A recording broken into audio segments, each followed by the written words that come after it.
The GridView control is an extremely flexible control that allows you to retrieve and display data in an automatically generated table.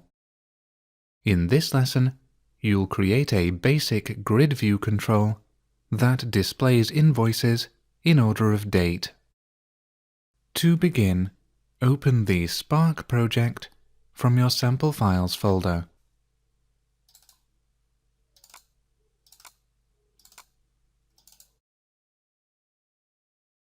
And open the code behind file of reports.aspx.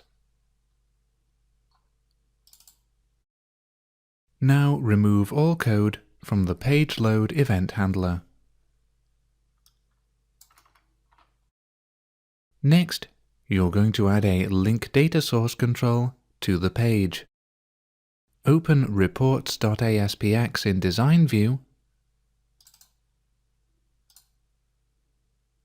and add a new link data source control just after the label report control. Set its ID property to link data source invoice. Now configure the new link data source to retrieve records from the invoice table sorted by invoice date in ascending order. You learned how to do this in Lesson 11.1.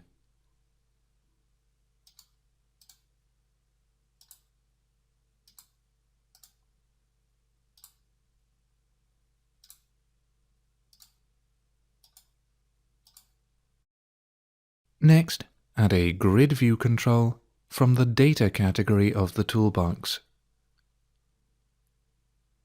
Place it after your link data source control. Now set the ID property of your new GridView control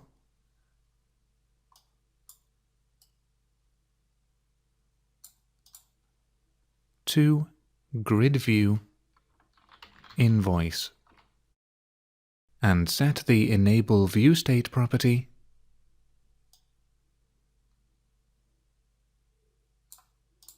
to false. You should almost always disable View State on GridView controls by setting the Enable View State property to false. If you leave View State enabled, the user's browser will send back the entire contents of the GridView control every time they post back the page.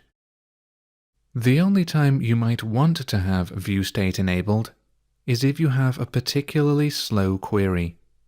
In this case, it might be faster for the user to keep sending the data back than it would be to rerun the query. As a general rule, you should always disable View State on GridView controls, and only re-enable it if it becomes necessary. Next, you'll need to set the data source of your new GridView control. To do this, open the Quick Tasks menu of the drop-down control. Click the Choose Data Source drop-down menu and select Link Data Source Invoice.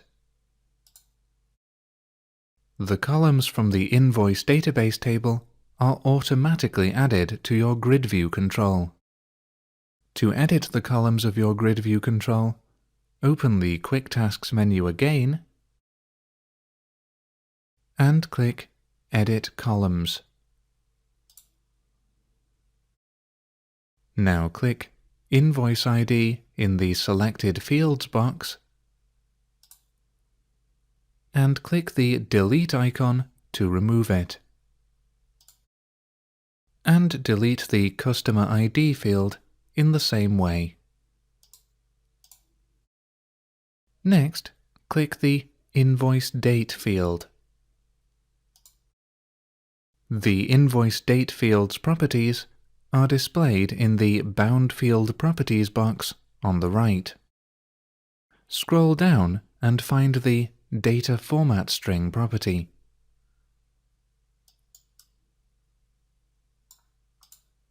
Set the data format string to begin curly brackets 0, colon, D, end curly brackets.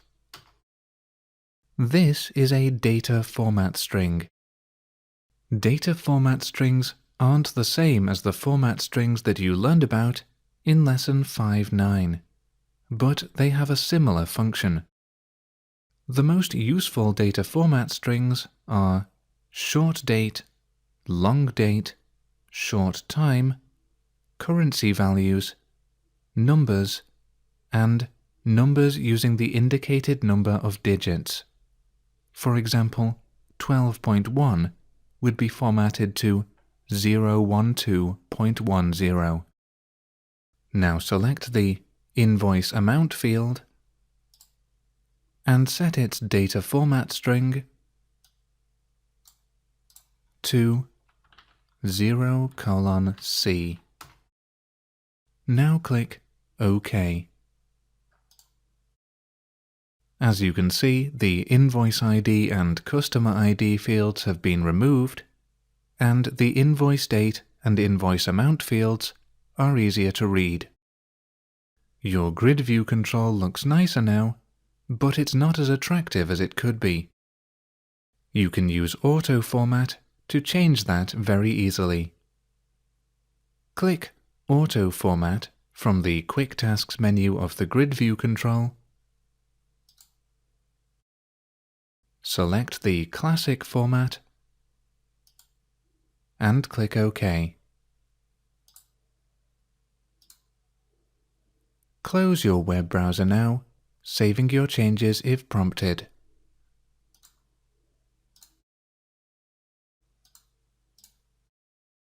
You've now completed Lesson 11.3.